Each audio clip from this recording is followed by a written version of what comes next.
Everyone, आप सभी का आपके अपने YouTube चैनल शॉर्ट टॉक में स्वागत है। आज की इस वीडियो में मैं आप सभी बच्चों को क्लास 11 बायोलॉजी, आप सभी बच्चों को देखिए कल एग्जामिनेशन है, उससे संबंधित कुछ इंपॉर्टेंट सवाल मैं आपको इस वीडियो के माध्यम से करवाऊंगा। इससे पहले मैंने एक वीडियो अपलोड किया हुआ है, तो वो वीडियो जरूर देख लीजिएगा। और जो आपने क्वेश्चन पेपर दिया था, जो आपके एग्जाम में आया था, उस क्वेश्चन पेपर का अच्छे से सॉल्व जरूर कर लीजिएगा, ठीक है। फिलहाल अगर ये वीडियो पसंद आता है तो वीडियो को लाइक कर दीजिएगा। चैनल पे न्यू आया तो चैनल को सब्सक्राइब करिएगा, जितना हो सके इस वीडियो को अपने दोस्तों से शेयर करिएगा। इस वीडियो में देखिए मैं आपको मॉडल सेट का जितना भी इंपॉर्टेंट सवाल वो टिक करवा दे रहा हूँ।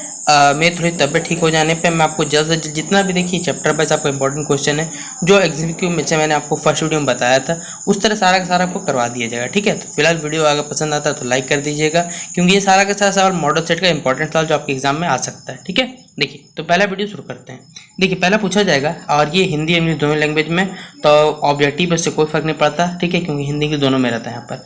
तो rate of reaction get double, ठीक है। रेट ऑफ रिएक्शन क्या रहता है, वो डबल भी हो सकता है, डिक्रीज भी हो सकता है बाय हाफ, हर एवरी कितने डिग्री के टेम्परेचर के चेंज होने पे ये हमें बताना है। तो याद रख लीजिएगा, ये बात बार बार पूछा जा सकता है।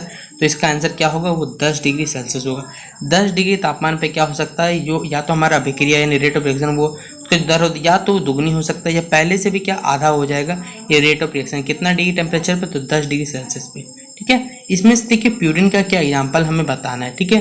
तो आपको दिया हुआ थायमिन दिया हुआ है, साइटोसिन दिया हुआ, यूरेसिल दिया, एडेनिन। तो देखिए प्यूरिन का कौन सा एग्जांपल है, वो है ऑप्शन नंबर डी, एडेनिन। तो ऑप्शन नंबर डी टिक कर लीजिएगा। क्वेश्चन नंबर 11 इंपॉर्टेंट है। 13 नंबर इंपॉर्टेंट है कि लॉस्ट ऑफ क्लोरोफिल जो होता है प्रोसेस में, मतलब सीधा बात है, पत्तों में हाइड्रोजन जो होता है वो हट जाता है। इस प्रोसेस क्या कहा जाता है, तो याद रख लीजिएगा, VBI आपसे एग्जाम पूछा जा सकता है। आपको 4 ऑप्शन दिया, क्लोरोसिस है, नेक्रोसिस है, ऑस्मोसिस और देखिए नाम से पता चल रहा है क्लोरोफिल का लॉस होना, मतलब क्या हो जाएगा, क्लोरोसिस होता है। और अगर आपसे पूछा जाए कि प्लांट में जो एक्स्ट्रा वाटर प्लांट जिस प्रोसेस लूज करते हैं उस प्रोसेस क्या कहा जाता है, तो ट्रांसपिरेशन कहा जाता है। ये भी याद रखिएगा, ये भी आपके एग्जाम के पेपर में छप सकता है, ठीक है। अगला हमारा देखिए हेमोग्लोबिन। हेमोग्लोबिन का जो स्ट्रक्चर होता है, आपके किस प्रकार स्ट्रक्चर बनाता है हमें बताना है। तो याद रखिएगा, primary structure protein, secondary, tertiary या फिर क्वाटरनरी।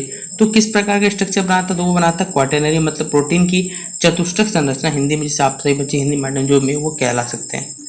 अगला सवाल हमारा क्वेश्चन नंबर टिक करिएगा, क्वेश्चन नंबर 16, ठीक है। Maximum absorption bye chlorophyll. देखिए मैक्सिमम क्लोरोफिल के द्वारा मैक्सिमम एब्जॉर्बेशन किया जाता है। ये प्रोसेस ये किस में होता है, ब्लू और रेड रीजन में होता है, रेड एंड येलो रीजन में होता है, ब्लू और येलो में होता है, फिर ग्रीन। तो किस में होता है ये हमें बताना है। तो याद रखिएगा, रेड एंड येलो रीजन सबसे ज़्यादा देखा जाता है। मैक्सिमम एब्जॉर्बेशन पार्ट जो होता है क्लोरोफिल के द्वारा वो देखा जाता है। तो 16 का क्या टिक करिएगा, बी सही जवाब टिक करिएगा। अगला सवाल टिक करिएगा, ये वाला क्वेश्चन नंबर 18, 17 दोनों अच्छे सवाल है। कि देखिए पहले तो हम 70 देख लेते हैं। एम्ब्रायोसिस, देखिए एम्ब्रायोसिस जो होता है वो किससे बना होता है हमें ये बताना है। तो देखिए 1 एक सेल ये भी बात सही है, 2 सिनर्जिस्ट ये भी सही है, 2 पोलर न्यूक्लियाई ये भी सही है, और 3 एंटीपोडल सेल्स ये भी सही है। इसलिए ऑप्शन नंबर 17 का क्या हो जाएगा, डी इसका राइट आंसर हो जाएगा। और ये VBI करके चलिएगा।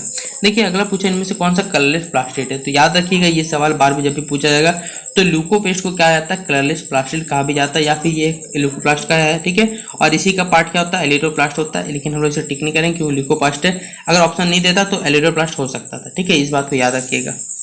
अगला सवाल आपसे पूछा जा सकता है, क्वेश्चन नंबर 19 छोड़ सकते हैं, इसका आंसर जान लीजिए। 19 का ऑप्शन नंबर डी हो जाएगा, यू सेंट्रिक हो जाएगा। Which one of the type of chromosome based on, तो देखिए हमें क्या बताना, टाइप ऑफ क्रोमोसोम बता, लेकिन पोजीशन के आधार पर, ठीक है। तो 19 का क्या हो जाएगा, डी इसका राइट आंसर हो जाएगा।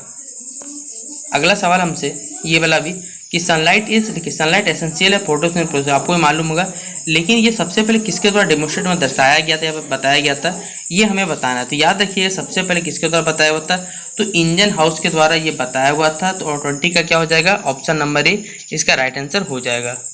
अगला क्वेश्चन है हमारा 21 नंबर। 21 नंबर इंपॉर्टेंट है, पहले बता देता हूँ। इंटरफेस इज, इंटरफेस का क्या कहा जाता है साथ में याद रखिएगा, तो ये रेस्टिंग फेज कहलाता है, ठीक है। फिर अगला question 12, in a protein N terminal, देखिए प्रोटीन में एन टर्मिनल अमीनो एसिड जो होते हैं वो क्या होते हैं, फर्स्ट अमीनो एसिड होते हैं, सेकंड होता है, थर्ड होता है, ये फोर्थ होता है। तो याद रखिए ये फर्स्ट अमीनो एसिड कहलाते हैं एन टर्मिनल अमीनो एसिड को, ठीक है। अगला सवाल आपसे पूछा जा सकता है ये वाला भी कि देखिए N2, पहले बात आपसे पूछा जाएगा कि N2 फिक्स से मतलब नाइट्रोजन फिक्स है। देखिए इनमें से कौन सा संबंधित या फिर इसमें कौन सा मदद करता है, तो एजोबैक्टर, आपको पूछा जाता है रोडोफास्परिन, ठीक है, एनाबीना, या फिर आपको पूछा जाएगा क्लैमिडोमोनास, ठीक है। तो इनमें से कौन सा बताना हमें, तो कौन सा नहीं करता, तो वो ऑप्शन नंबर डी क्या हो जाएगा, इसका राइट आंसर हो जाएगा। 23 का क्या टिक करिएगा आप लोग, ऑप्शन नंबर डी इसका राइट आंसर टिक करिएगा। ठीक है, अगला सवाल आपसे पूछा जा सकता है क्वेश्चन नंबर 25 कि मेंबर्स ऑफ पॉरीफेरा। देखिए पॉरीफेरा संघ के जो सदस्य होते हैं वो क्या कहलाता है, हमें ये बताना है। तो याद रखिएगा 4 ऑप्शन दिया हुआ, स्पॉन्गस यानी स्पंज जिसे आप लोग कहते हैं, या फिर कोरल्स प्रवाल भित्ति, कोरल रूट मतलब प्रवाल भित्ति होता है, इंसेक्ट मतलब कीट हो गया, एम्फीबियन मतलब उभयचर हो गया।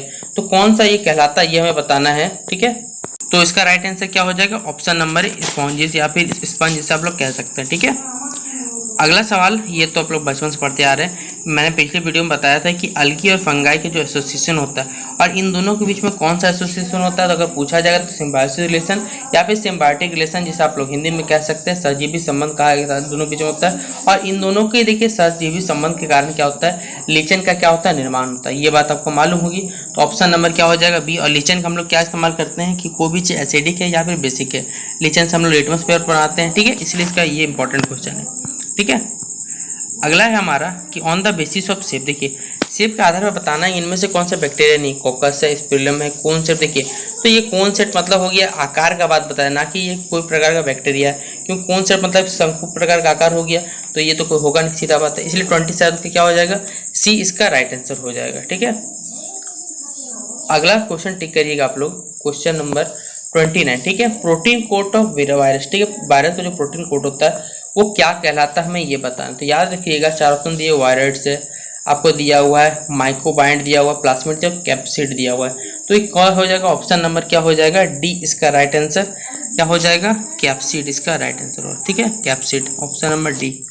अगला सवाल ये भी याद रख लीजिएगा जरा सा कि फ्यूजन, 2 न्यूक्लिया का फ्यूजन मतलब क्या कहलाता है। तो याद रखिए प्लास्टिकोमी, ठीक है, कैरोगोमिनी, ठीक है, चाउसगोमी या फिर पॉलीगोमी। तो क्या कहलाता है, ये कहलाता है कार्योगोमी। ठीक है, तो ऑप्शन नंबर क्या होगा, 30 का बी इसका राइट आंसर हो जाएगा। ठीक है, अगला सवाल हमारा, और ये तो मालूम ही होगा आपको, नेचुरल सिस्टम क्लासिफिकेशन सबसे पहले किसके द्वारा दिया हुआ था। तो याद रखिए किसके द्वारा, तो विटेकर के द्वारा दिया हुआ था। ठीक है, सॉरी बच्चों, ऑप्शन नंबर क्या हो जाएगा, बेंथन एंड हुकर के द्वारा दिया हुआ। ठीक है, ऑप्शन नंबर क्या हो जाएगा, ए इसका राइट आंसर हो जाएगा। ओके, तो 31 का टिक कर लीजिएगा, ऑप्शन नंबर ए। ठीक है, अगला फिर क्वेश्चन नंबर टिक करिएगा आप लोग, क्वेश्चन 33 कि which of the following molecules, इनमें से कौन सा मॉलिक्यूल यहाँ पे अणु है जो क्या करता है, form the reaction centre. Reaction centre बनाता है किसमें, LHCl बनाता है, क्लोरोफिल ए, बी, कार्बोटाइड या फिर आपको जेंथोफिल। तो कौन सा ऑप्शन हो जाएगा, हो जाएगा option number A, chlorophyll A क्या करता है, निर्माण करता है। ठीक है, फिर अगला PS यानी फोटो सिस्टम 1 में द रिएक्शन सेंटर है, जो रिएक्शन सेंटर में होता है एब्जॉर्प्शन पीक का वो कितना होता है, 680 नैनोमीटर बताना, नैनोमीटर बताना है, 700 नैनोमीटर है, फिर 600 नैनोमीटर या 780 नैनोमीटर। तो क्या होगा सही जवाब, इसका हो जाएगा 700 नैनोमीटर, ऑप्शन नंबर बी इसका राइट आंसर हो जाएगा। और ये सवाल तो आप लोग पढ़ते आ रहे हैं कि फिक्सेशन करना है क्या CO2 का, क्या स्टेबल ऑर्गेनिक इंटरमीडिएट के रूप में, तो क्या कहलाता है। ठीक है, CO2 को फिर में कार्बन जुड़ा हुआ है, तो ऑप्शन नंबर एक ही दिख रहा है, कार्बोक्सिलेशन। ठीक है, ऑप्शन नंबर सी क्या हो जाएगा, इसका राइट आंसर हो जाएगा। तो ये कुछ इंपॉर्टेंट सवाल था जो मैंने आपको करवा दिया। इससे पहले वाला जो वीडियो था वो जरूर देख लीजिएगा, उसमें मॉडल सेट के अलावा कुछ सवाल मैंने आपको करवा दिया था। ठीक है, तो फिलहाल अगर ये वीडियो पसंद आता है तो वीडियो को अपने दोस्तों शेयर जरूर कर दीजिएगा। और आप सभी बच्चों को बेस्ट ऑफ लक, मिलते हैं अपने नेक्स्ट वीडियो।